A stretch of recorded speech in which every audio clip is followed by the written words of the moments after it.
Let's go, everyone. Welcome back to another episode of the LA Poker Roundup. It is April 16th, 2024, and this is episode 33. As always, I am your host, Ty Dobberton, here with my co host, Derek Kwan. What's up, everyone? All right. Well, we are wrapping up the latest big tournament series over there at the bike. So, as always, we will start with results from around that series. We'll talk about the last couple events from the winning on the green. And then we're also going to go on and cover how did the Roundup boys, how did we do in the mini mega? Yeah, I think we had at least we both didn't completely strike out like a lot of these past weeks. And in fact, one of us This had is a really true. good weekend. Big suspense. Um, and then we now the series is over. We've heard a lot of feedback. We've talked to a lot of people. We have our own thoughts. We're gonna go over some feedback from this series, from what's going on at the bike. Figure out what's good, what's bad. What's new, what it looks like they're trying to change around, maybe. Yeah, and it's an ongoing thing with people being upset about the Tournament of Champions coming to LA. The Berkey and Only Friends pod keep piling on the LA hate, and we're going to cover that. Yeah, it's kind of like they're a bit of a proxy for the greater poker world out there, and we can stand up for LA, I hope. And then we will finish up with our weekly roundup. But before all that, why don't we jump into a little fun story here? Turns out that I wasn't there for this, so spoiler alert. But it turns out that this Monday was a certain tournament director's birthday. Hey, so happy birthday, Mo! Happy birthday, Mo. Looks like they had. It's funny too. What is that, Mo? I'm actually, I think it's really funny that I don't know why it's funny. It's just funny that his birthday lands on April 15th, which is tax day. It's just Oh boy, oh I boy. don't know why. I It's don't just know, funny. man. It's like he's like the rake. What the heck? Like his birthday, he was born to be tax man. Oh He was boy. born to be a But tournament but director. happy birthday, yeah, happy birthday. I hope you guys had a good time. I guess there was a little cake involved. I hope you got a piece when you were there, Derek. Looked decent, little fruit tart thing or something, huh? I did not get a piece. You know What? what? I wasn't, I think I was too focused. We sort of just went and sang a little bit and clapped a little bit, but yeah, but the cake did look delicious when I peeked over. I can't believe he didn't get a piece. What the heck? Man, would you have to final table to get a piece? Is it like the sweaters? Yeah, they were probably saving it for the final table. Had to be. Okay. Well, now let's check out these results. Before we dive into the results of the mini mega, there was one other event they ran before the end of the series that was a one final. They call it a deep stack or something. It was a Monday 250 one day. So some very familiar names winning this thing, rounding out the caching at the top. Larry Kang, or Kwang. And also, apparently, Sakis Kishishin, who got third, both these guys have their banners up on the wall, so they clearly were very jealous of Wow. everybody playing to get their new banner up on the wall. They needed to be in the room, and they decided to just, win this thing while they were sitting around. Also, congratulations to Eric Jevsevar in second place there, Steven Sinwoo Kim, Brandon Williams, William Brownlee, Igor Ifimov, and Manuel Reyes and Hamid Koram for rounding out the final table. And Hamid, I remember playing with him in the 1100. He was one of the two people who bagged twice. So congratulations to all Congrats, those guys. guys. Yeah, I mean, I know Larry pretty well, and I imagine he was probably pretty pissed at not getting deep in the mini, so he probably took it out on this field, Yeah, unfortunately. Fortunately for him. for sure. I mean, that guy, I tell you what, once we talk about the results for the mini, but Larry and Paul, those guys know how to handle the mega. I Yeah, tell you what, the they mega do. itself, They they're do. always making such deep runs. But let's talk Yeah. about people, and then speaking of people who always make deep runs in these things, we're about to get to someone who always seems to make a deep run in the mini mega. But first, let's cover the winners, shall we? So, congratulations to Mark Fiorentino, the winner in a heads up chop, I believe. Let's no, the final four. I'm sorry, a four-way chop. So Mark Oh, nice. Fiorentino took 147,500. Apparently, when they chopped, he had about half the chips in play. So 147,000 represents most of first prize money. I believe first prize was a little over 170, right? Yep, that's right. Yep. So congratulations. This is a monster score for Mark. I believe this score alone is about triple his previous Hendon earnings total. Nice. So That's gonna boost the Hendon whenever bike can end up updating. exactly. I Way feel like to they haven't go. updated. feel like they haven't updated and the results yet for this series, but yeah, They may not have. congrats, Mark. Yeah, we'll have to get on them about that. So yeah, congrats. I think I know one guy who's gonna have a whole bunch of World Series of poker results coming up this summer. If he hadn't gone before, I think he's gonna find a way to get there. Um, Yeah. Rounding out this top four chop, second place Franco Brenetti for 107,000. Oh, yeah, Congratulations. I recognize this guy. I played with him a few times. I would hope so. You were there quite late. We're not going to quite get down to your. Actually, somehow you managed to go through this whole thing without them getting a picture of you, I think, which is quite Yeah, impressive. I Quite impressive. yeah, I feel like usually I get my picture up here or something, but I think Kevin didn't Yeah, yeah. wasn't feeling it for me today. He This got series. pictures of us for the mystery bounty day one table, but then you made it. Yeah. No spoil. We'll get there in a second, but you made it quite deep and no picture. Third place in the chop, Sohal Khalili, a name we say pretty much Yeah. every month. Way to go, 88,000, almost 89,000. Congratulations. Yeah, this guy's good player, man. Yeah, absolute beast. And in fourth place for the chop, Maxwell Young, 72,000. Congrats, guys. Yeah, it was I wasn't I actually only really played with Sohail out of these four. Actually, no, I guess I played with Mark for a little bit too. But yeah, congrats. Yep. So let's just quick round out the top of the final table here. So in fifth place was Hiu Liu. He got 42,000 for his efforts, and he came into day three with the big chip lead, if I recall. Xuan Wen was out in sixth place for 33,000 basically. Clayton Holloway was out in seventh place for 25.79. Hui Lam eliminated in eighth place for 20,000. And then ninth place, Sammy Beshahead was out in ninth for 15,000. Yet another final table here for the mini. I mean, they've only had four, and he's been at two of the final tables, and I think he got like top 18 in a third one, right? So, man, if there's someone, this is a mini mega master right here. Yeah, Sammy's a big game hunter, man. This guy just gets up, It's like gets they going. built this tournament just for him. I mean, he just doesn't miss. Yeah. And then in 10th place, the unofficial final table, Xiao Yao Ma. He got, looks like about 11 grand for 10th place. So congratulations to that whole final table. Hit the wrong button there. Fantastic job, guys. Yeah. Way to go. Yeah, that was a tough day three too, just completely loaded with good players. So congrats for these guys to navigate that field to make it. Yep. And then let's not keep the people in suspense any longer. As you mentioned, you were there for the day three. Congratulations, Derek.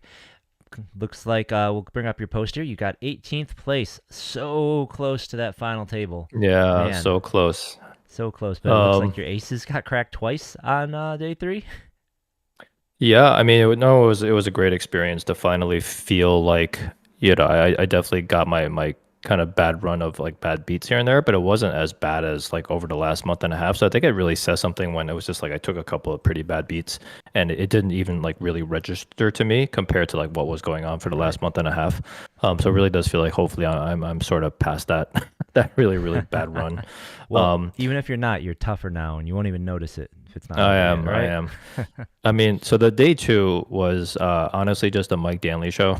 Really? That's all it was. I mean, Yeah, I was at his surprised he table. didn't make it through. I didn't really see many posts about him, but I know he came in as one of the chip leaders. So how'd that? Yeah, he told me that he got into a huge pot with Sohail. He actually texted me and said that he got it like Sohail might have check jammed on him or something with ace king on like a queen high board where he had queen jack and Sohail like spiked the king or ace on the river and just won a huge pot off of him and busted him. But on day two, man, this guy was, I mean, he was just doing the Mike Danley thing, right? Yep. Like playing almost any two cards, just like stabbing and just keeping people off balance and mixing up his bet sizing. And I mean, he was getting smashed by like runouts like crazy. And when he is getting hands, like he's like literally just like a bulldozer, right? He was sitting there with just this enormous like stack of chips that look like, back in those old WSOP, before they would kind of bulk you down. Yep. That's what it looked like. He looked like he had like 20 piles of 20 like, stacked chips. It was crazy. And he had such a huge lead. But yeah, it was that table, like there were like maybe 8 to 10 hands I should have 3-bet and I just called instead because it was him and also like another lunatic at the table. It was like one of the craziest tables I ever played at. And it just felt like if I 3-bet, they were coming along, right? It didn't matter if I had initiative. Yeah. if they three bet, they were coming along. It was just like one of those tables where it felt like playing a little bit more passively, right, was probably the right play. And I hadn't done that in forever. Like the way that I played at this table was just really just trying to wait until I got a good flop to continue, and then I would just continue on that, and anything else I would just give up and try to lose small pots. And I basically just maintained the stack and just bulked my all the way up to like 1.6 before I made day three, Hmm. and then at day three, I mean, it was interesting, man. There were some crazy plays. I think some people who follow me on Twitter saw like what I was talking about, where I had nut flush draw middle pair, right? And then I checked to the button who I called my raise with the intention of like check raising or even check jamming on him, and he just opened shove for like 5x pot, and I was just like, well, now what am I supposed to do, right? And I felt like it wasn't an appropriate spot to gamble in a field like that, so I didn't take that gamble. But then there was another hand where a actually Schwan from the final table he was playing really tight. He raised in middle position. This player out of the small blind, who's I've seen this player around quite a bit. Um, donk bets like 80% of hands that they play. Like it's just like if they call out of the blinds, it's like 80% chance they're gonna donk bet, and it doesn't matter what the board texture looks like. So this person had Jack 5 offsuit donk bet on like 8, 9, 3 or 4 or something like that, right? And then called a raise after they got raised, and then donk bet again for 90% of this person's stack when they turned a straight draw with an 8 on or whatever it was. 10, I They think, right? 10. Yeah, they turned a straight draw on the turn, put that person in, and then they ended up calling it off with queen 9, and it was just madness like this all day. Oh yeah. Those are just like two of the hands, and Yeah, I absolutely can back you up there. Absolutely. I played both of the day twos, and I was noticing the same kind of craziness. I think we were kind of joking about it a little bit on the first day too when we were both playing. People were just using absolutely wild sizes and completely yeah, random spots. I think at least three of the different tables I played at amongst the days, there were people who were routinely would either alternate between limping or 5xing preflop, and then right, if they bet the flop, it was just like either check or betting 3x pot, and it was just that was it. Like you had no, if you bet into them, you didn't know if they're just gonna fold like instantly, like drink their coffee or whatever, or just like jam in for 5x pot, like you said. And it was right. wild. It was wild. I don't know where these players appeared from because this felt a bit different than other tournaments. I couldn't quite say this feels like a lower buy-in tournament or this feels like a higher, but it felt weird. It felt like to me is one of the people who did this near the very end. So I ended up I kind of min cashed, but min cash, get a little discount on the first day too, and the second day too I basically bubbled the day three. But while I was at that table, there's this one lady, a bit of an older Asian lady, and she was at first it seemed like she was playing kind of standard, and then all of a sudden she just like flipped a switch, and she was raising every single hand, jamming or checking, just like I said, literally just like every hand she was in, and she would open. She was one of those. She had a stack of her 25Ks and a couple 100Ks at the top, and if she was betting, either she would grab 5Ks and count out like two or three blinds really slowly and put them in, or she would just grab a handful of the big chips and just put them in, no counting. Just one time Right. it's this much, she wins the pot, they go back in. Next time she grabs like the same handful. Now it's a little more because she won a couple more 25K. She just didn't count, didn't care. Like just grab a handful. If you jammed Um, on her, sometimes she folded, sometimes she didn't. It was yeah. wild, and it I, felt to I, me like these were maybe more baccarat players or more people who gamble other kind of pit I games don't. that were just like, I'm gonna go throw a Yeah. thousand in here. Like that's all I I, could I do. agree with you. It was crazy, but this is also it's a good way to nullify, I guess, skill advantage because like deep stack play obviously helps skilled players, Hmm. but by doing this, all you're not really like helping yourself. You're just destroying everything around you, like a grenade or something, right? Yeah. Like you're not actually helping yourself. And the thing that's frustrating for me was I was playing. I was in like a high stress situation the entire time. I was being so Well, you said at careful about every. Danley's table. You had to play I all mean, of day two at Danley's table. so on day three, so day two was just different. It was just like being cautious and just waiting and just patiently waiting, right, for stuff to happen because I knew that because it didn't matter if I three bet pre, had a board that completely smashed my range. They were just going to follow me along no matter what. So I might as well just waited until I had a good hand and they would just, like throw me chips. But day three was very different, right? I had like Matt Salzberg. I had Sohail at my table.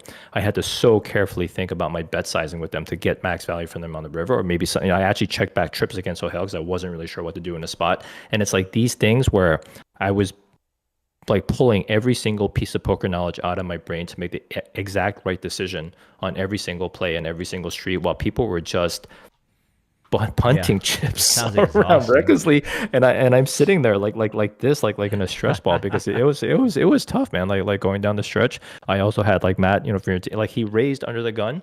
I folded pocket eights under the gun +1 right at like a full handed table, and that's something I would like almost never do, but it was just it felt appropriate at the time. And what happened was he actually had sevens, and the player that called him had sixes, and I, probably would have won that hand. But it's just, But what are the you know what I odds? mean? Yeah. So it was, but like, yeah, as I mentioned, I got, you know what? I had dealt, got dealt starting hands, starting from around like 40 to 35 players, right? So we're talking about deep in the tournament. We're talking about the critical, Yeah. bits of the tournament. I got aces twice, kings twice, and ace king. You get those hands in that stretch, that's like final table Yeah, time, for right? sure. It is, Just right? get But it in my eight, twice and win two of them times, right? And you're good. right? But my aces got cracked twice in two huge pots by the same player. Like he flopped a straight with Jack 10 on one of them, and I actually ended up just checking behind the flop, calling the turn, and then very painfully calling the river and losing. And then the other hand, I actually three bet him pre. He had raised on the gun. He was actually a bit of a tight player. The flop came up king queen like six or something. I sided. I was just like, I don't feel good about this. So I just checked, and then he checked again on the turn, and I bet out about half pot, and he called, and I think it was like a blank card, like an eight. But then the river was a three of diamonds, which brought in basically a backdoor flush draw, which I kind of didn't think I had because I had the ace of diamonds. And then he tanked for a bit, and then he just open jammed, and he covered me. Jeez. And it was one of those spots where like doing the hand analysis made absolutely no sense. There were almost no hands I was losing to except for kings or queens, and it would be odd for him to play that way. But then every instinct told Yeah, me to fold. You know what I mean? I ended up folding. I talked to for Sohail and sure. David about it a little bit. Sohail was like pretty convinced that I had made the right fold. Yeah. But it was these two huge. Like if I had just won those aces, I'm pretty sure I would have made the final table. But it just kind of sucks that I actually got the sun run. I You know gotcha. what I Yeah, mean? But yeah. Of I could starting have cards. but I couldn't take advantage of it. But It's anyways, it yeah. was a great experience. I'm glad I made it to 18th. I did make maybe a little bit of a punty bluff on my last hand, but I made the guy tank for like 2 minutes before he ended up calling me with two pairs. So I feel like it was probably a pretty good bluff. He didn't have two pair, he probably would have folded.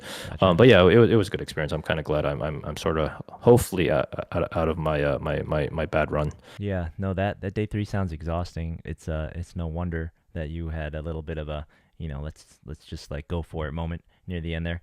But Yeah, no, that's awesome, and hopefully we just keep building on this into the circuit. For yeah, me, yeah. yeah, for me, the end of day two. So I really feel like I didn't get any good cards. Very low distribution of good cards throughout my those day twos, and so I was pretty That's happy with brutal. how well I was able to get through. Considering, I think I got like aces once, kings once, ace king like three times, and that's across two day twos. Playing in within 20 of bagging and within two of bagging, so it's really not that many. And I had an interesting situation near the end of the day because of since day two and was on Monday and day three would then be potentially on Tuesday if they're you come back for that.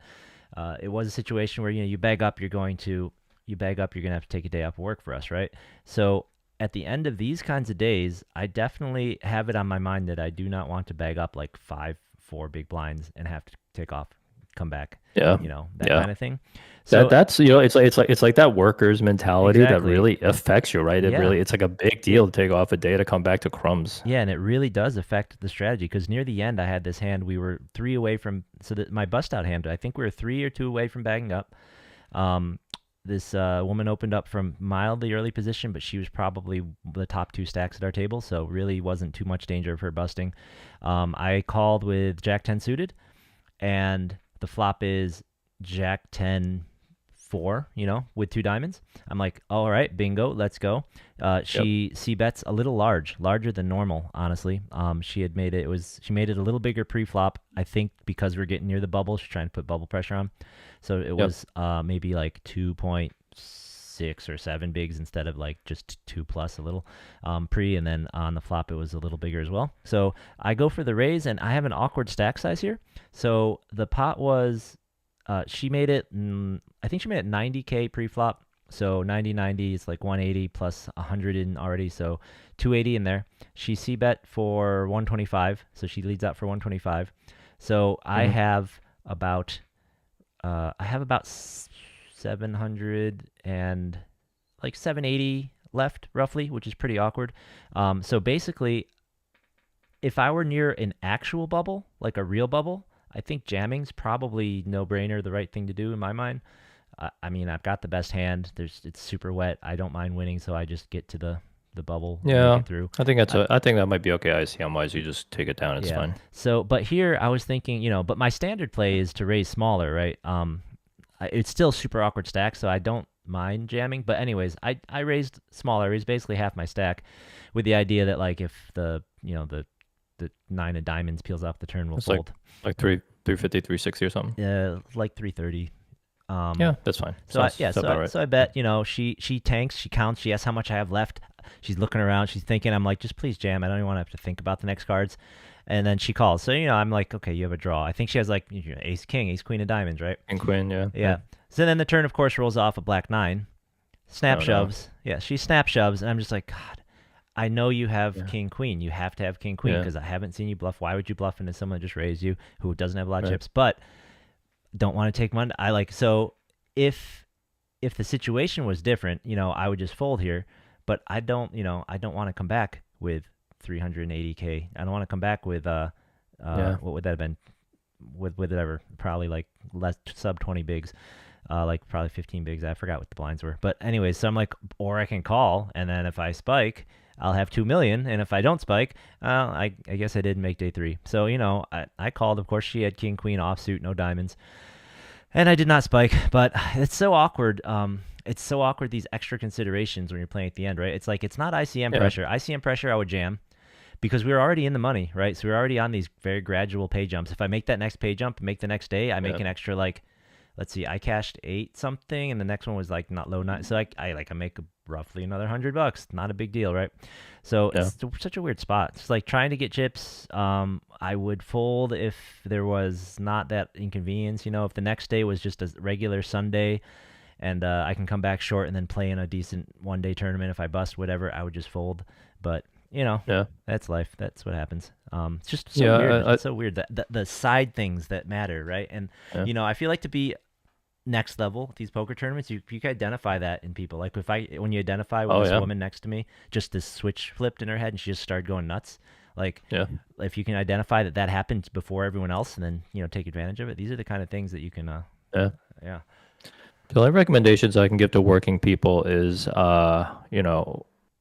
if you're gonna play a tournament, just take the time off as if you're gonna go all the way. You know what I mean? And then just sort of call back, and you'll just cancel your vacation if you're gonna Yeah. go back. And in that sense, don't think about the fact that you have to come back with 5 bigs because it's some sort of like cost benefit of taking off from work.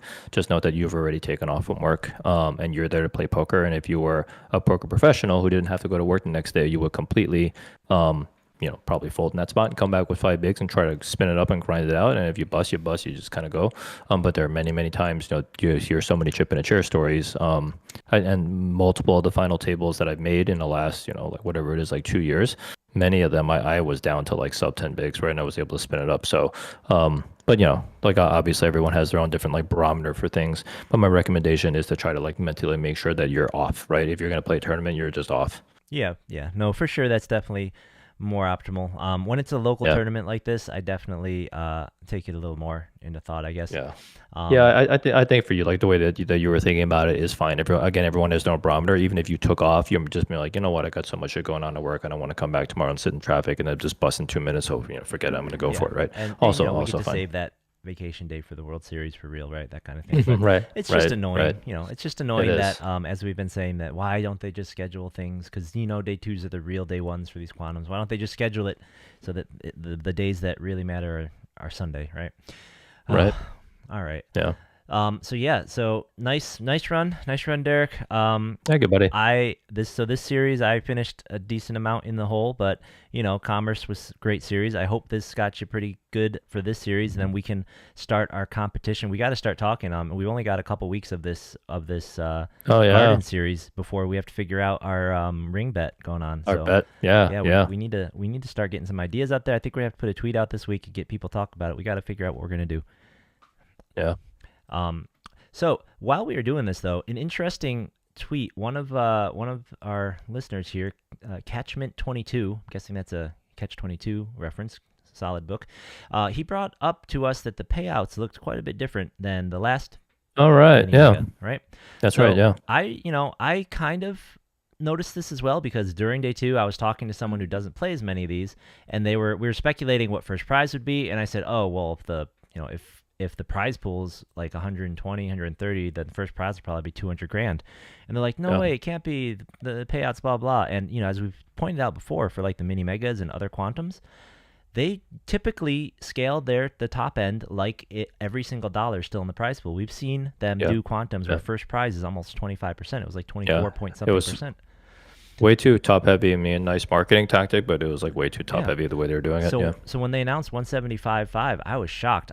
Honestly, I was a bit happy. And seeing this comparison, I'm a little happier.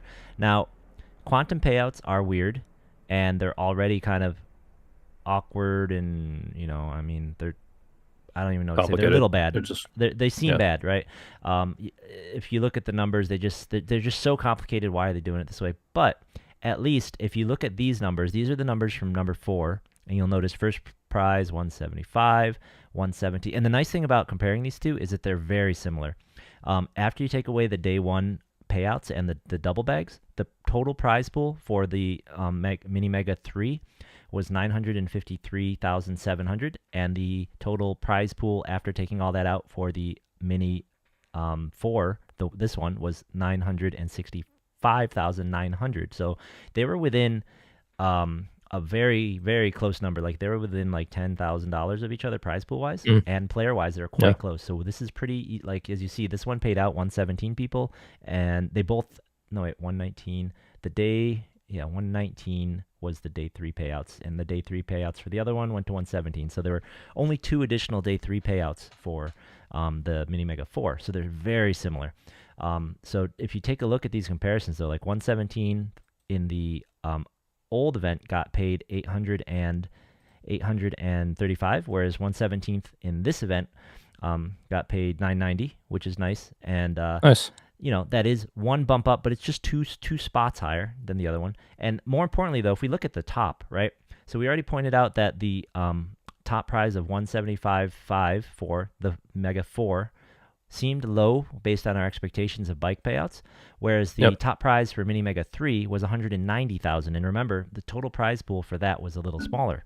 So that means for a slightly larger prize pool, first prize was a little lower. So what happened there, right? Well, if you look at ninth place, for instance, that was 15,000 for the Mini 3, and ninth place is, oh, I'm sorry, ninth place is actually pretty close, 15.25, 15 or 15.2, 15.0. But let's keep going up, right? So if you keep going up, every place after that, except for second place, I believe, which is 110 versus 112, every other place, third place is 73, third place is 74, fourth place is 55 on the 4.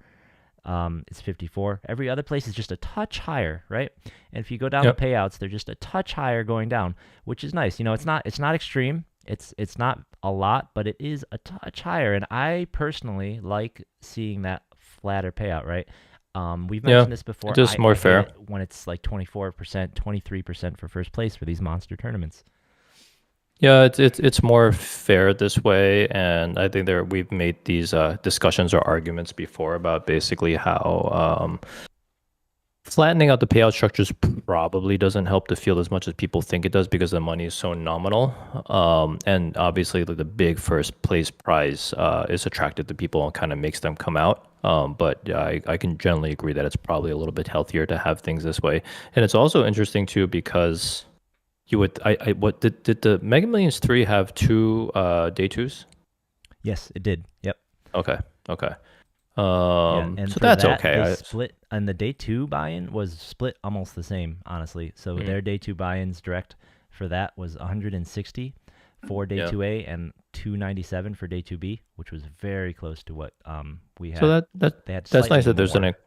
that's nice that there's an incremental tick up and it feels a little bit like, Yeah, well, it's bike interesting. is growing. Yeah, it's Yeah, actually bike. interesting. The three had more day two buy-ins, and the four had more day one entries. I don't know if they had more flights, but the overall entries and numbers from the day ones were higher for the four, Yeah. and that is Uh, with the cap of four bags. So that clearly didn't hurt them. yeah, I mean, this could just be that people are getting better at the day. I don't know. Actually, I don't know because there's only so many that qualify anyway. I'm not really Yeah, sure. no, just pure numbers, just pure number of entries Right. into those day ones was higher for the four here. So like I Mm. said, I didn't look back to see if we had more day ones total. Maybe they had an extra 2 days or something. Yeah. But maybe not. And so between that and them capping it, what like we said, we didn't think capping would affect anything. Maybe it was just a token, but it is a token that maybe they're listening. And then if this is truly not just a result of the different ratio of how the buy-ins entered the prize pool, and it is more a reflection of maybe they are consciously flattening a little. I like that because if they can still say, someone enters our tournament for $200 and they won 107, they could win 175,000. That returns pretty good. That's the number that you want to say, right? 200 in, 175,000 out. How else can you do that in LA, right? That's what they want to.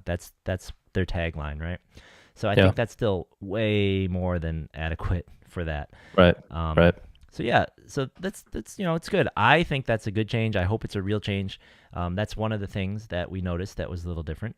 We did hear a Yeah. lot of other stuff and noticed a lot of other stuff though, right? So one thing we have our boy Jesse in the chat here. Jesse, we won't ask you to type it all back in to the chat there, but he had some thoughts and some experiences. I think he was sending them. He told you about them, right, Derek? Maybe one of the days you were there, I was Yeah. not. Yeah. So Jesse, at one of the day one flights for the mini mega had kind of a couple of bad floor decision rulings towards the end of the day, and obviously, we're playing for really really big prize pool here, where we're talking about $1 million to $2 million, depending on which one of these it is. Um, And it had to do with just balancing the tables, right? And people may not think that's important, but that's really super important when we're talking about how many hands you're playing, especially as you're getting near a money bubble, right? Yeah, especially when it's a And satellite type of situation, which these day ones yes, really are. so it seemed like this floor person was not like moving people like fast enough, and they were kind of complaining about it. Multiple tables had actually complained about him not moving tables, and he was just sort of making up excuses and saying something about like, if you're going to go on break, this actually kind of benefits you or something, which sort of didn't make any sense. And so I think in these cases, I think everyone is trying to do a good job, right? I truly believe that. Like we played, with these foremen and all these dealers for so long, but it would be helpful. And I said this to Jesse too. Like, definitely make sure that you're going to the tournament directors and talking to them about this. Like, if you complain to a floor man, like, sure, sometimes the floor man can help you in that moment, right, to maybe overrule something. But then the most important thing is getting feedback to management, right? You're not trying to get the person fired. You're just trying to get that person some training and feedback. Like that's all it is. Um, because if the TDs kind of don't know that this is going on at this level of like, hey, there's like this one situation where this happened and we don't want this floor man to make the same mistake again, they may not ever hear about it if you just say it to another floor man. All you're doing is complaining to a peer, right? So Mo and Jeff, right, are both actually pretty approachable. So if you see them, just blow them aside and be like, hey, I just want to talk to you about something. Here's the thing that happened. I kind of didn't like. I would love, if you trained these floor Yeah. men a little better and made things more consistent. And this is, we're just zeroing in on one situation, but how many times have we seen inconsistent rulings at Commerce and Gardens, right? And it's not, it's just a training thing. Just make sure that we're pulling people aside, giving them feedback and training them and making sure that they know what the right rulings are. Yeah, for sure. Because once we have to let the tournament directors know so that they can understand our side, agree with us. Hopefully they understand the poker side of it, which these guys do. I know these guys play. So when it Yeah. comes down from on top, then the floor is going to pay more attention to that, as opposed to having to figure out if it's a someone who's just annoyed and angry and tilted, or if it's a legitimate concern or what. And Right. to echo what Maria Ho said when she was on the show a couple weeks ago. Remember, she had That's right. that bad experience at Commerce in Hmm. a similar kind of thing. The floor didn't seem to know or be interested in doing something having to do with moving players, balancing tables, redrawing, and just one bad experience where a floor demonstrates that they don't seem to understand what's important in the tournament. As far as the players want everything to be fair, right? They want to make sure that Right. they are getting their fair chance to win and to make as much money as they can. And as long as it's fair, that's what they want. And they'd like to be fair and efficient, right? And one bad experience stopped her from going for over a year. She Right. hasn't been back since then, and that was early when they set that tent up. So we need to be really careful about this kind of stuff. And another thing I think might contribute to this is that we've kind of been this LA local community is sort of so friendly and cozy with each other, in that a lot of the floor, the TDs, the players at the bike have been there for many, many, many years. Like Matt said when he Yep. was here, man, he remembers all the LA regs. He sees them still playing, and that's Right. great. That's awesome. We love that. But I feel like that can get a lot of these floors and a lot of these employees really kind of lax, right? A lax Yep. attitude. It's your buddy. Yeah. Your buddy's complaining again. Whatever, man. You deal with it. You know how it is, right? Right. But if we're trying to grow our market and we're trying to get people to come, and especially Commerce, man, have some training sessions, have some crash courses, make sure everyone is snappy and sharp about all this. Because if you get people coming in from other places and you show some of that, or you give them a few bad experiences like that, they're going Yeah. to leave here thinking that our rooms are poorly run, that they're sloppy, that they don't know the rules. And all it takes is a couple people talking about that, starting to agree with each other online. And next thing you know, our reputation gets even worse. I mean, Right. I have a lot of complaints. As I'm sure you all have figured out by now, I'm a very rules.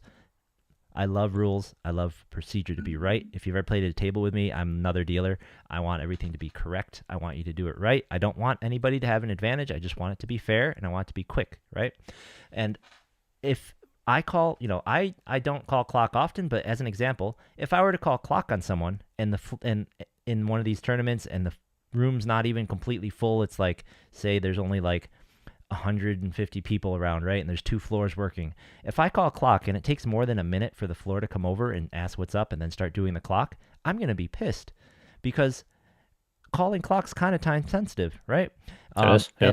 And there's so many other little things like that that are extremely, I am I am generally not tilted compared to a lot of people, right? Compared to a lot of the people who are out there traveling around being kind of if somebody's already having a poor time, they're gonna have no patience for this kind of stuff, right? So I think that other things that I've noticed at these places is that the floors can be very, very lackadaisical about doing just very mechanical stuff, right? It's like they're standing there, you're standing there watching for seats to open, you're standing there watching and counting when tables are going to break. That should happen instantly. I mean, I'm not, I'm if I was running the floor, I would expect that to happen instantly. If it took more Yeah. than a couple seconds, I would You know what's wonder, interesting? because it's Yeah. it's You know it's so what's easy. interesting is that, yeah, there are some floormen who are so on top of everything. They're just like constantly walking the floor, table to table. If you need a floorman, that person is almost always like somehow in reach, right? And Hmm. I want to compare that to like a fine dining restaurant, like Yeah. a waiter, right? Just as your cup is always full. If you have wine, your wine Yep. cup is always full, right? They're always just there making sure, and they're also not like in your face all the time, right? I'm going to tell you that some of the floor people, like I get it. If you are really busy doing something, like you have either some computer problem or you're trying to like update something and you're going there and doing it, and people are trying to get your attention. I get it, right? It's tough to do, but there are some times where the floor is just sitting there like talking to their friend or the security guard or somebody else Hmm. having a conversation while three tables are like floor, floor, and the thing is like they're not, they don't even hear it, right? And it's almost like people sort of give up in Yeah. exasperation. So it's not about just training about like the rules and make sure they're getting the rules right, but just you're in the service industry, and this is not kind of the same as a table like when you're waitering a restaurant, because this is like real money that people are playing for, Yeah. right? And it's like kind of important. So yeah, definitely just like some again, I actually I'm gonna say most of the floormen in LA are pretty good about just staying on top of stuff, but there are a few that just sort of are kind of off and just almost like constantly on break, and it's almost like you're disturbing them or distracting them to come and like come and do their jobs at the table sometimes, right? Hmm. Yeah, and Adam's pointing out in the chat that in mixed events, a lot of times they've just stopped asking the floor for rulings and they do it themselves. And Yeah, yeah, that's not what we want, right? You don't want people right. to have fallen to that. And what you mentioned, Derek, that's one of my pet peeves. Honestly, it's like you're not here. Like, I'm sorry, you're not here to chat with all of your friends, to chat with all the Right. regs who are your friends. You can do that, but you should be watching, like you said. And to Maria's point, she said, the win didn't get to where it is by starting with their WPT partnership and just having the biggest, best guarantees and blowing everyone out of the water. They started by having really well run room and having really, everyone knows the rules, they're responsive, they're friendly, they're great, right? Yeah. And everyone in LA, they're for the most part, they are friendly, but you have to be service minded, like you said, exactly what you said. If you give the experience of that high class, high service restaurant, more people will want to come, as opposed to if you give the experience of Right. like the diner where you have to like trip the waiter to get them to pay attention to you, right? Right. You get your food And either way, but you sure don't want to go back there and give anyone a tip right. anyways. Yeah, and Xander's saying just have Larry on the floor. Yeah, Larry's Larry's so like attentive. he's like like a model, right, for what a good floor man is. He's always on top of everything. It's almost like player first. You know what I mean? Even if he's in the middle of doing something else, he will just come and be like, hey, he'll just drop whatever he's doing and help you, or say, hey, can you give me 1 minute, right? But he never doesn't like Yep. respond to you or Mm-hmm. address you, right? And the thing is, he seems like he's everywhere all the time, even on a really busy floor. Mm-hmm. So yeah, and Adam also in chat, he like exactly what I'm saying. Like the good floor people in LA and the good dealers in LA are Yep. like some of the best in the freaking Yeah, world, no, right? But then absolutely. there's a couple, there's a couple that just, and the thing is, I don't even know if they're bad. They're just like inattentive, right? So they just need more training. And I think again, make sure that you're raising your concerns to the tournament directors and the individuals, right? Mm-hmm. And don't worry. You're not trying to get people fired again. You're just trying to get feedback to them so that they can get training and just get feedback on what it is that they should be doing better. Yeah, and to the point of giving tournament players, especially if we're trying to grow, get more people to come, it extends beyond even just the floor, right? It's everyone who's servicing the Yeah. poker players in the poker room and the tournament. You mentioned people are complaining about the snack bar. This is a pretty common complaint, right? We've all seen it. The break comes around. The line for the snack bar is way down. You can't get a water. You gotta like try and time it. I personally, I'm always trying to hoping that the last hand I get dealt before break is bad, so I can get up a minute early to go to the snack Right. bar if I need it, right? Because if you don't, Right. you're not getting anything. So Right. how do you not plan for that? The breaks are literally there's a schedule. You can say, "Hey, Yeah. send someone over in exactly Yeah. Right. 55 minutes." Just pull somebody out of the coffee shop Yeah. or just off the floor, right? And And in just have fact, them send man. two people Right. over and send one of them with just a strong box for money so we can have three spots. And let's make a Right. drink station for people who just want drinks. Like this is an Yeah. operations problem, and it's not a hard This is not a hard problem. Right. This is vending. This is And like snack bar. for 2 hours in between breaks or whatever, how long it is between breaks, you probably have one person every 15 minutes and it's fine. Like there's nothing going on. It's like one person every 15 minutes comes and tries to buy a banana from you. But then Yeah. on break, it's like 50 people trying to get back so they don't miss any Yep. hands. And I'm going to tell you right now, and this is like bike commerce Yeah. It's everywhere. I everywhere. feel like some of the people behind the counter are what was that movie, the cartoon with the sloth at the DMV? Yeah. Zootopia. They're like Turbo or Zootopia. Like literally Speedy or whatever his name that's is. like there are some people that work those counters and that like deliver Yep. food that are like world freaking class. Even at the commerce and the bike, they're Oh so yeah. on top of it. It's like they're ringing up people. They're like Uh next, huh. next, next, bam, bam, bam, clicking buttons. And then you have other people who are just like they don't understand you and they're taking your money and they're going like this. Yep. And the thing is, there's a big clock there and Mm-hmm. it's ticking down, and you see all these people like kind of throwing money at you. Like here's just take this $5 for water to keep the change, right?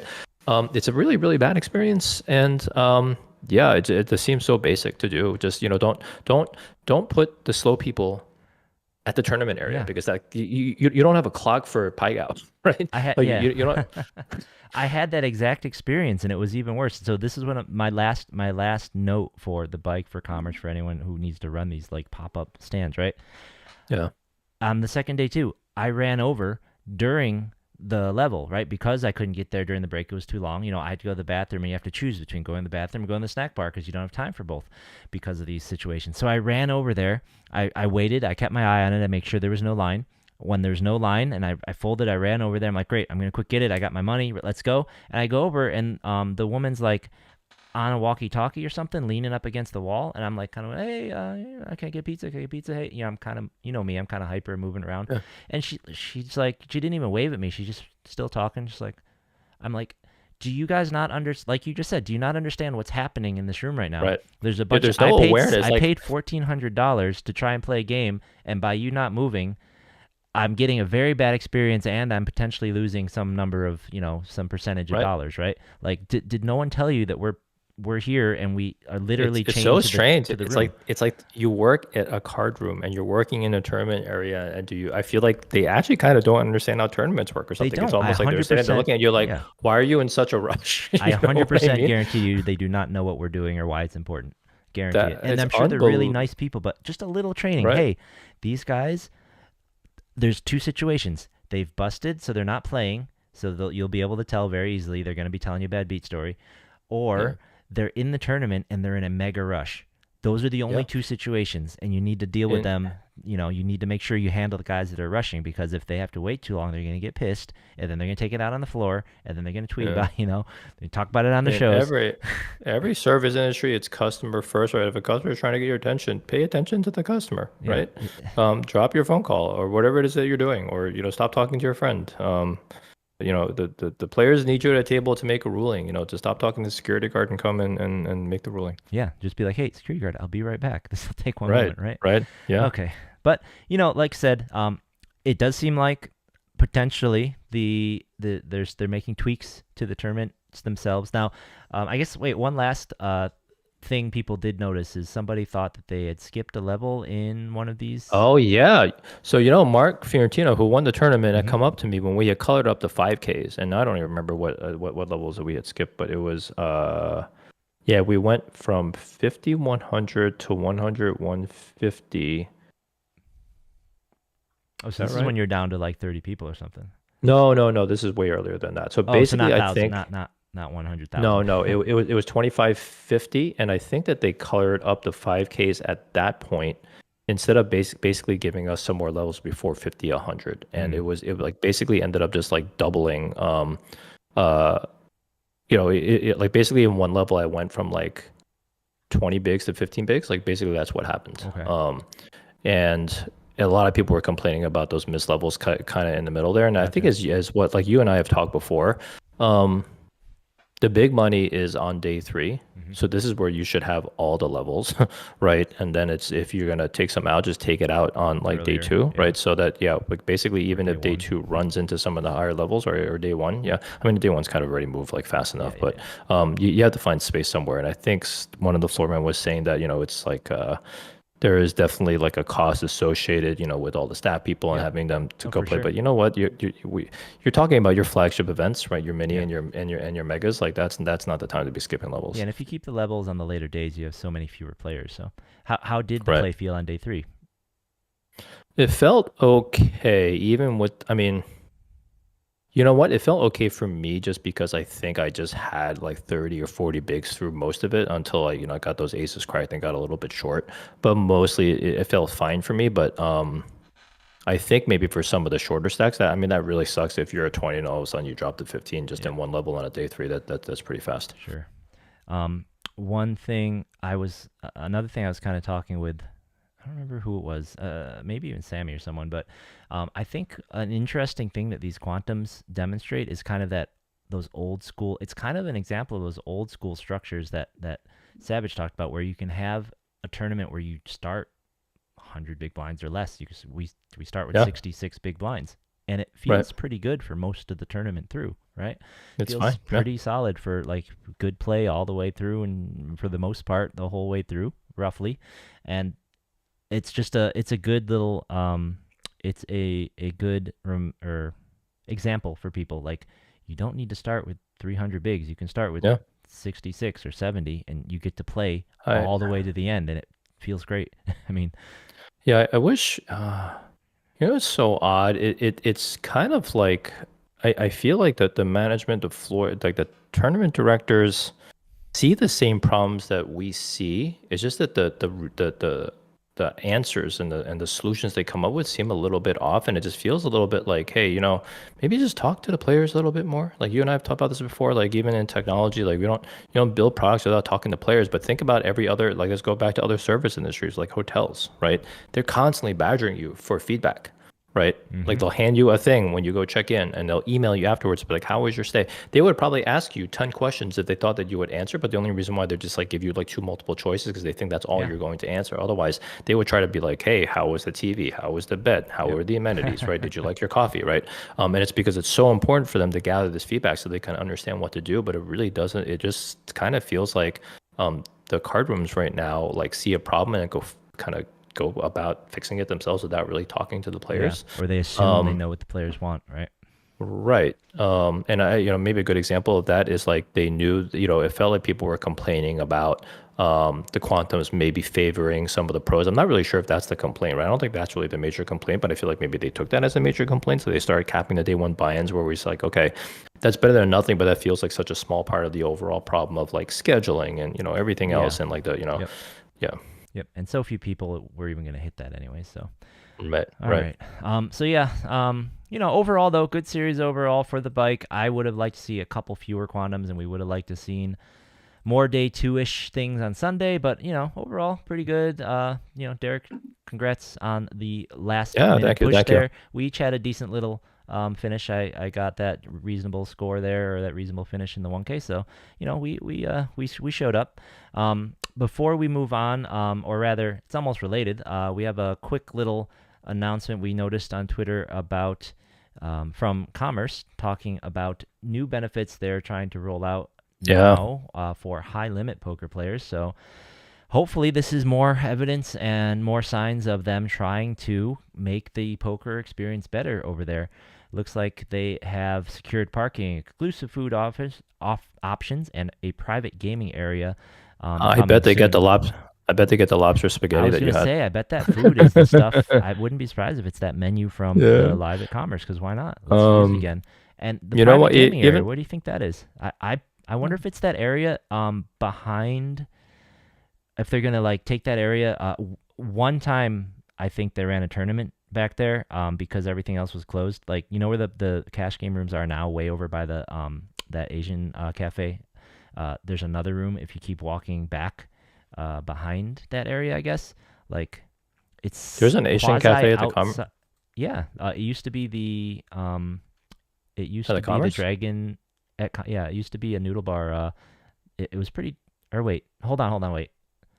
Oh, wait. No, I'm thinking of the right room, but I'm thinking of the wrong spot it's in. So if I'm yeah, forget what I said there. Hmm. But there, I Okay. think there is. I think there is a room back there that they aren't using much. Basically, what I was getting at is, where do you think this private gaming room is going to be? I don't know. There isn't. I mean, I guess maybe I haven't like I didn't even know that there was like that little players lounge. Like when you go on the first floor back before the hotel. I didn't know that was there before. Like I just think is I just don't think I've wandered around the Commerce enough, so I Yeah. actually don't know where there would be um in a private room. But regardless, as you said, everyone was very concerned about the card room's commitment to poker, right?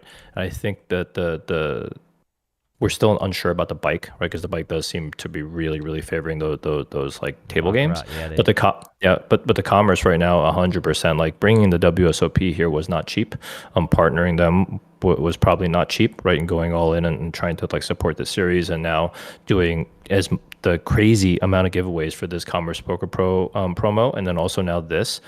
Seems like they are very much committed to poker. So I want everyone to go out there and support the commerce, right? Because it seems like they are yeah, trying to do right by the poker community. yeah. But with that in mind, the replies to this, I think they still have a little ways to go. I would like to see Mm. whoever's doing all their planning keep kind of they need to communicate with each other, right? Because I mean, just with this reply, this guy asked, "Do you offer a special rate if this guy wants to fly in and play 5, 10, and 10, 20?" And what's the reply?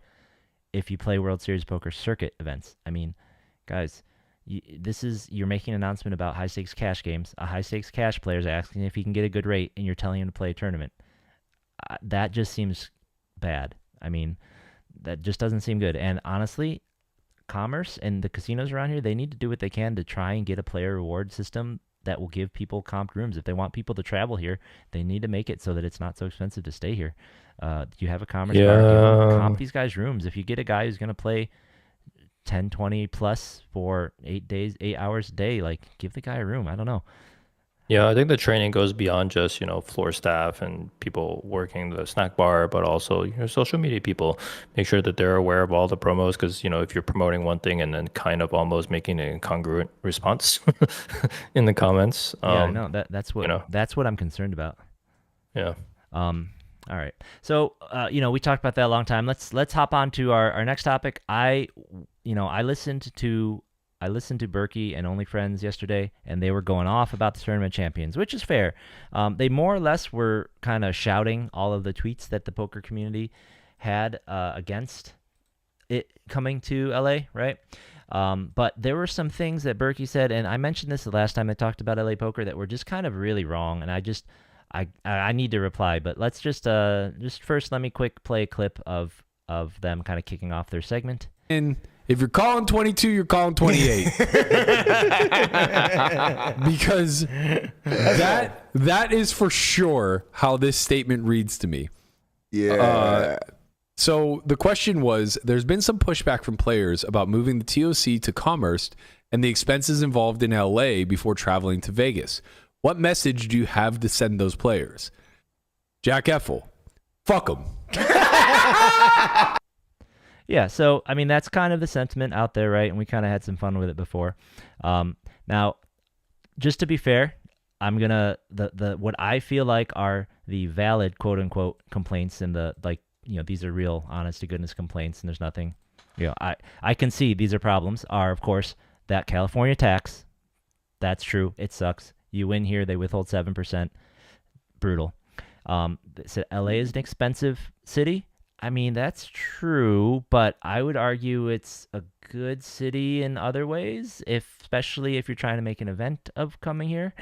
And I also would argue that I'm spending more than $130 a night to go to Vegas for some of that trip. So it's not necessarily like Vegas is super cheap if you want to, stay in a reasonable place.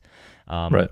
So I think that's arguable, but yeah, LA is expensive. However, Berkey constantly said that it is the most expensive city in America. It is the most expensive city in the world. Come on, man. It is not the most expensive city anywhere. It's an expensive city, but it's not the most expensive city. Yeah. And especially if you're staying here to play poker and you're trying to find areas around here, that's certainly not the most expensive, right? Yeah. Especially if you compare it to a place like Manhattan or even like downtown San Francisco. It's not even close to downtown Chicago. Yeah. Yeah. Like if you're trying to stay at like the Standard Hotel in downtown LA, maybe, but I don't know why you would try to stay there. Right. And then the last secondness of the announcement, right? They announced it just with barely 2 months before you'd have to plan. 100% agree that was shitty. And that Commerce is not the most elegant place to stay and to play, right? Yeah, it's old. They need to renovate. They need to keep changing things up. They do. We agree. It looks like they're trying. They're refreshing the menu. They put new carpets in one of the areas like a year ago or something. Hopefully they just keep, or they refresh the tables or something. Hopefully they keep doing this kind of stuff and they make it nice. And then the last thing he didn't even mention that I'm a little concerned about is they still have not announced who the tournament director will be. Who are they going to get? Who will it be? Yeah. Are they going to have one? Now, we've heard a couple rumors that would be interesting. I don't know if we should drop any names, but some very notable and very well-loved tournament directors from the area may be in the running, but we don't know anything. Yeah, we'll wait for the real announcement, I suppose. Okay. Now, next, I want to talk about some of their arguments that the facts, the things they said that were pretty much just completely false. All right. So first thing is that they read I think it was Jack Eiffel's statement saying that this has been in the talks for almost a year, and he just laughs. He says, "No way." And the way he shouts about it is he makes it seem as though he thinks that this has only been like they started talking about this in February, whereas we know for a fact that they've been talking about this since at least last summer. We started our show last August. I believe during the Hold'em series, I was being told by DJ, I was being strongly suggested to me that they were in the talks to do a circuit Right. wink wink at Commerce. So they have been talking about this since last summer now. And if it got to the point where DJ said something to you, that means that it had been going, it was Already been far going enough on. along that he felt like confident enough to actually say something, Yeah, right? so- So even if it was to us, so Yep. So it absolutely has been going on since, if not during, then shortly after the World Series last year.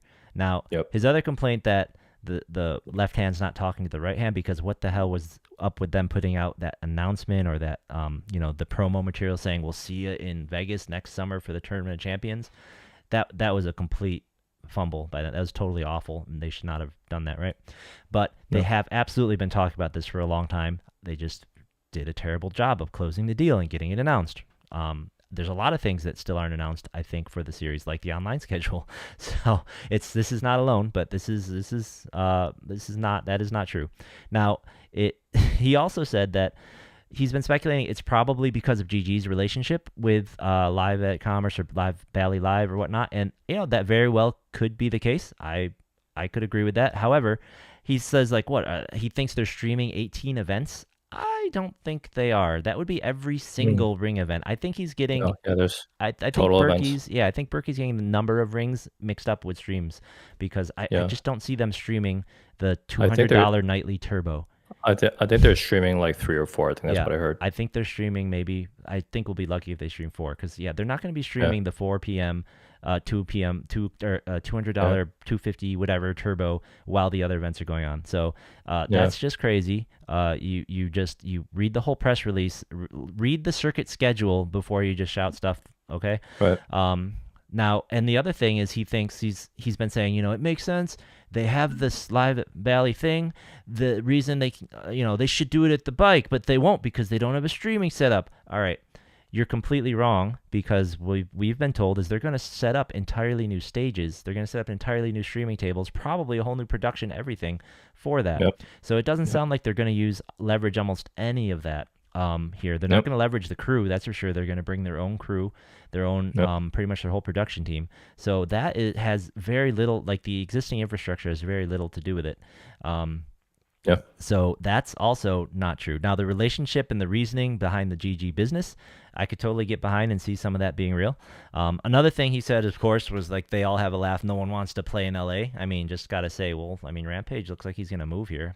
Looks like I saw his last road to $1 million. He's still playing here, and after he played at Hustler, he was broadcasting from an empty-looking house that I have to think is pretty close to Hustler. That probably is his. So I think some people would like to play here. I don't know. Something tells me that. And back on the bike thing, he says, hey, if you want to put something in LA, go where they're more prepared to do MTTs and where it's nicer and where they do whatever. And he says, go to the bike. They were at the bike. They had circuit events at the bike. You know why they're not at the bike? Because the bike has quantums. Because Park West bought the bike. They would have had to negotiate with Park West. And I don't know if you've looked at all the other rooms that Park West owns, but they have very small poker presences, if any at all.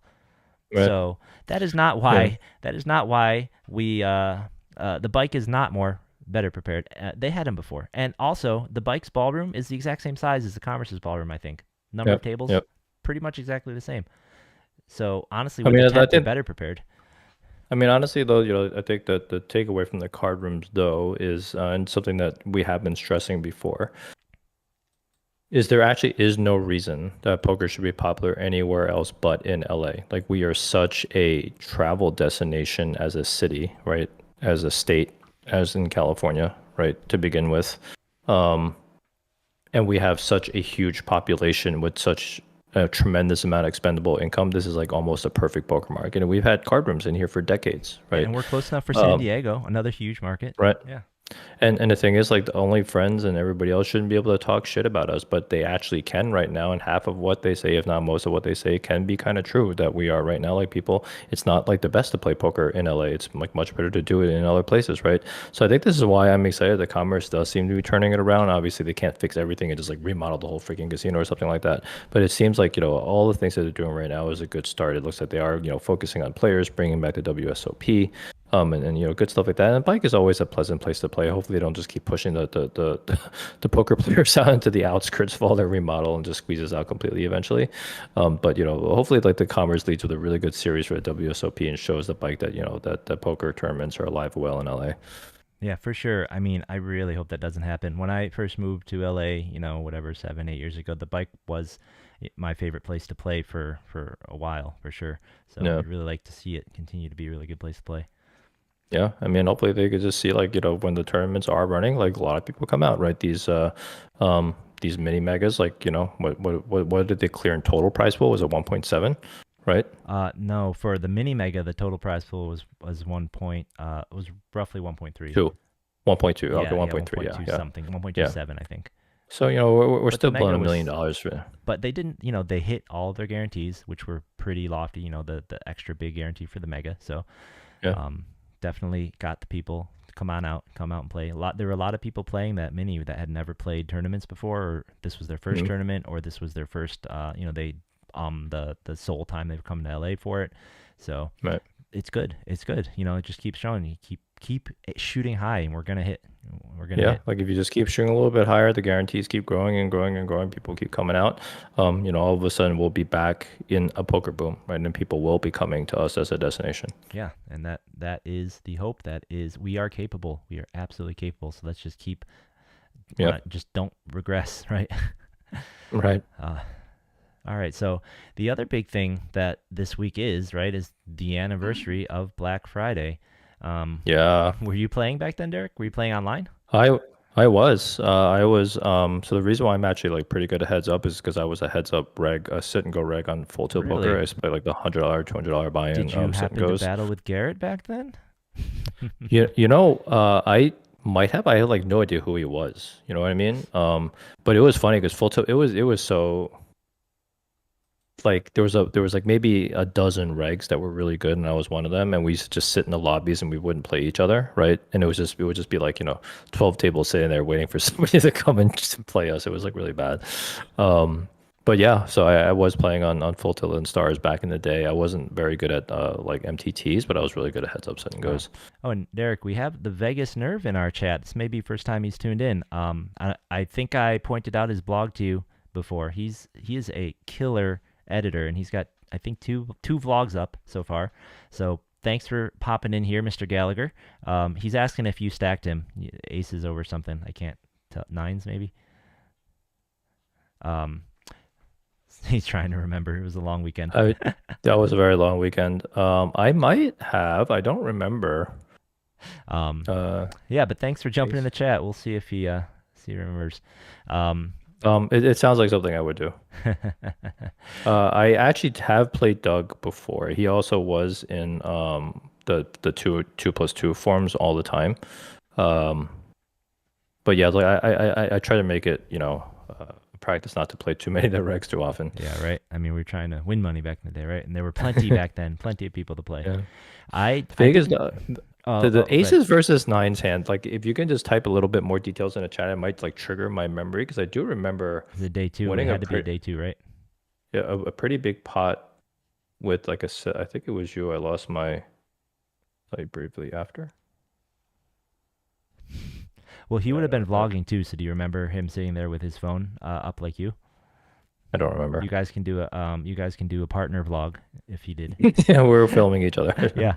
Um, yep. So then when Black Friday came around, did you lose much? Did you have much locked up in there? Were you lucky? I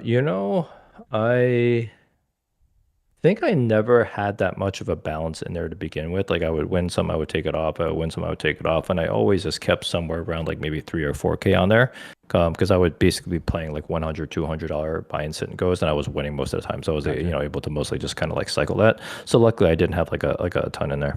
Gotcha. Yeah, I was the same way as far as not trusting any of these places and leaving any money on there. Um, so I lived on the East Coast. I was in college roughly when online poker was taking off. So I feel like I should have played a lot more than I did. I mentioned this before. I used to play a lot of Magic, so it was kind of like trying to split time between Magic Online and live Magic and poker slash like college dorm room games and poker online. Yeah. So, and being a broke college kid, I just didn't put the time into it or the money into it that I now in hindsight wish I had, because it just wasn't as accessible in real life. And I've always just been real life. Same thing with Magic. I just love paper Magic more than I love online. I hated Magic online. Just don't like poker online.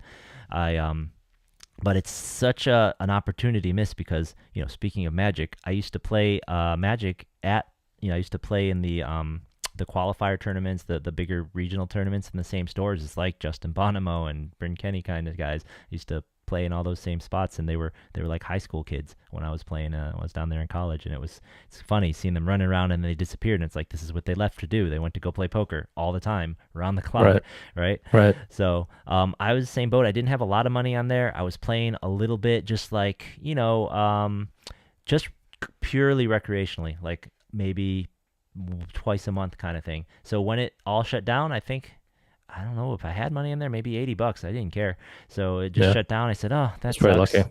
And then I People pretty had much people had that a was it. ton of money on there. It was crazy.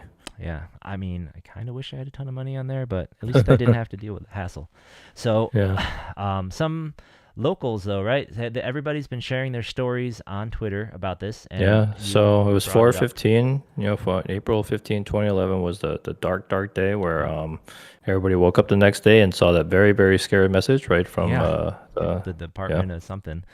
Yeah. And you brought up Garrett had his story out there. He says Yeah, it's that just crazy, huh? What a yeah, story. yeah. He says Black Friday he was playing high stakes heads up online. So I kind of joked if you ever played Garrett.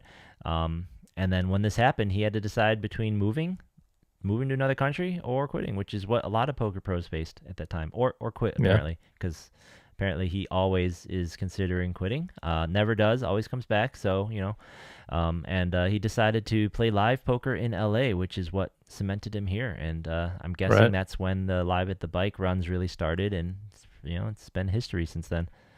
Yeah, that's crazy. What a story. Because I mean, basically, I think Garrett was mostly just an online grinder, and we've heard him say that before. Because I actually didn't like. I remember one day, um, these streams started popping up, and everyone's talking about this incredible player named Garrett. And I was like, I've never heard of this guy before. I've been playing Cashier forever. Like, who is this guy? But yeah, like basically, that was how he was born. You know what I mean? He was born because Black Friday happened, and then he had nowhere to play, and he decided he was just going to play high stakes in LA, and here we are. Yeah, well, I remember I was watching like the 2010 or the '09 World Series on Poker Go there, and they showed a young Garrett playing his day four or whatever for a bit. It was kind of wild. I'm like, wow, he basically looks exactly the same, but it's Yeah. fun seeing the all these other guys back there. But Right. that's interesting that Right. he was basically just online though. But Yeah. yeah, he transitioned, and I bet he doesn't ever look back either. I mean, it's so weird. Like online is so valuable and so available, but I just don't like it. And it's so weird because I'm a computer guy, right? There's so many things I just don't Yeah. like doing online. I'd rather do in person, but they're just Yeah, there was no solvers, no training sites or anything back in the day when I first started playing. It was 2+2 and hmm grinding, right? And the all by volume came from online, yeah, and I really do have to credit those days and all the 2+2 people for like basically helping me become a good poker player. Obviously, I had to throw out like probably 75% of the information when the solver revolution yeah. Well, came because it's we evolve, a we lot of evolve. things. Yeah, let's just call it an evolution. Maybe it Yep, wasn't throwing. It was probably appropriate at the time, right? yep. But yeah, like just it's interesting. Like poker is one of those things where you just kind of have to play, and then you just start getting a feel, and you start getting instincts for things. Right? I remember like when I first started playing, it probably took me like 5 minutes to process basic information, hmm right? But now I'm processing that information in seconds and Sure, moving on to sure. more advanced things in my brain because I've just been doing it for so long. Yeah, So it is just repetition and just getting your hands in and your volume in, and that's what online was really really good for. And there's also some really tough players online that just made me better. yeah. No, for me, I didn't spend a lot of time on 2+2 forum, but man, I have a lot of books with 2+2 written on the back of it. I was just basically building out my poker library back then. I was always walking around bookstores trying to find a poker book, seeing what was helpful or not. Man, I loved that Harrington and Hold'em series. That was just classic. Yeah, that was a great. I learned so much from that. You know what's funny too, because I know Adam Kipnis is in the chat. I remember I just started one day deciding to play the 45-man sit and goes on full tilt, and I just kept winning that. Yeah. Those sit and goes were the best. I loved it. Yeah, but it was a 45-man, right? It wasn't like a single table. So I Right. was like, I kept winning these 45-man sit and goes, and I was just sort of blown away about whatever it was I was doing. And I was probably just like running pretty good, but it was really funny. But yeah, those were good times being able to play online, man. Yeah, I tell you what, I've never really been able to put in any volume or consistently see like a win rate in cash games online. But back when I did play, I pretty much just was grinding single table sit and goes nonstop, just like the $5, the $10, the $20, nonstop. Over and over and over. Have you played the shootouts at the World Series? No. I would love to, but it's I would have to make a trip, so that's not one I have on. To make a trip for. I love the shootouts. But basically, anybody like you who has played single table sit and goes online, you're probably going to be at an advantage over other players playing those shootouts. Yeah, sit and goes. I would love to. Absolutely would love to. Shootouts are a format I would love to see more of. So, all right. Well, I think it's that time. All right, let's go.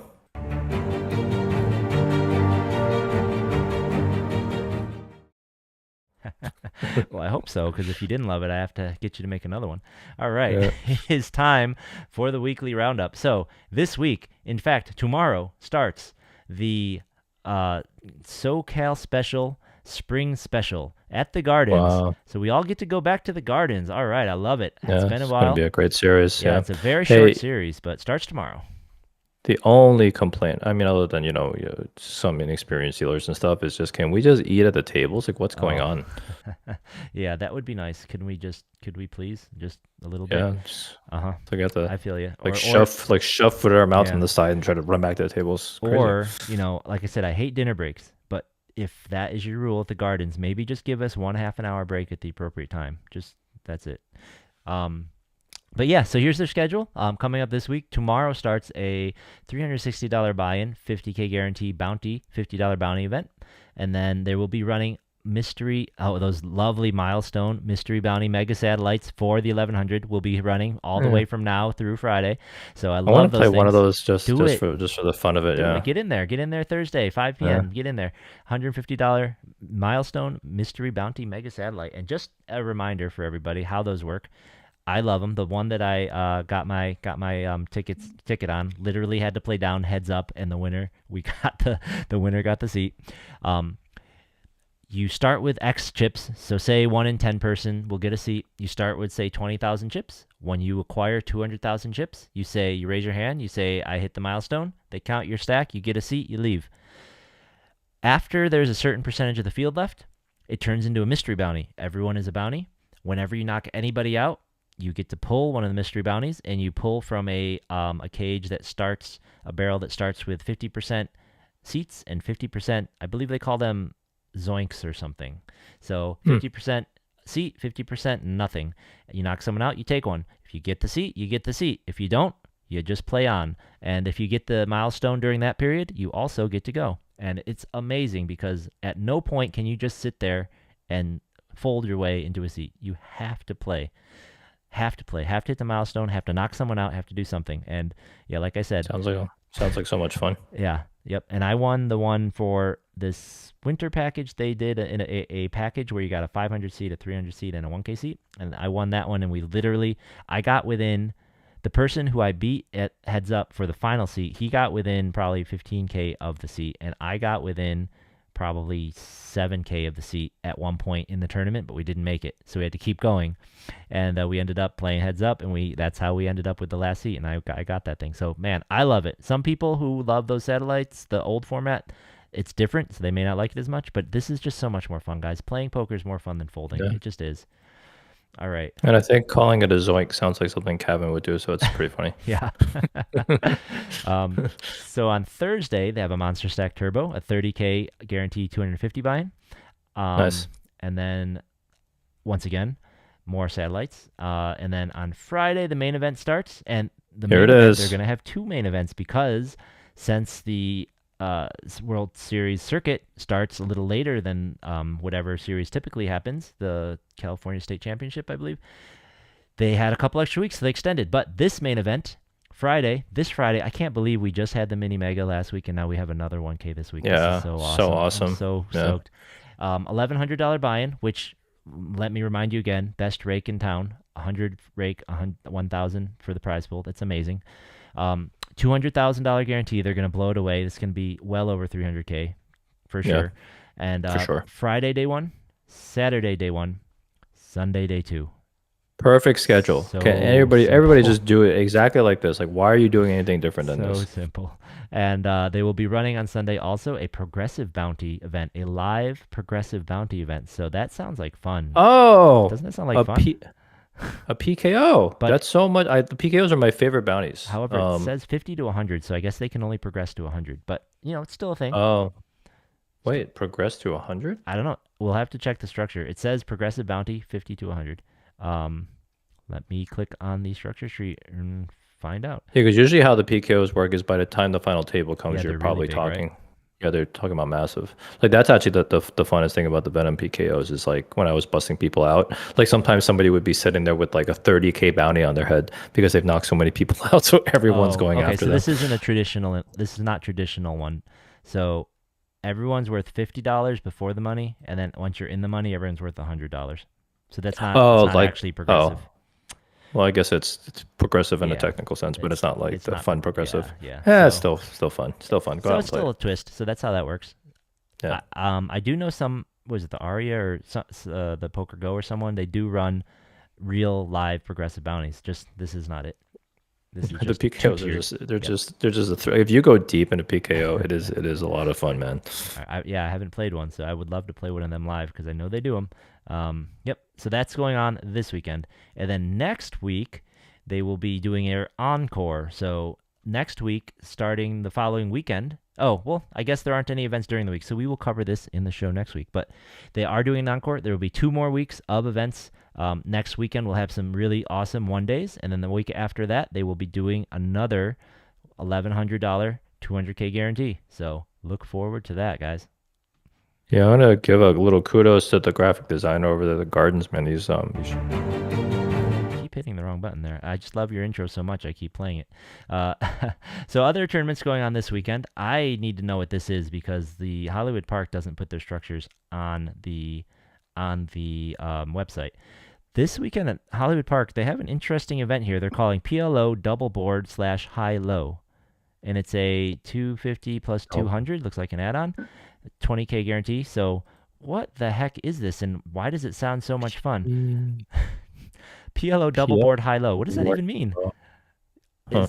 Does that mean there's 4 pots, or does that mean it's a PLO High Low and sometimes they do double board? I don't know.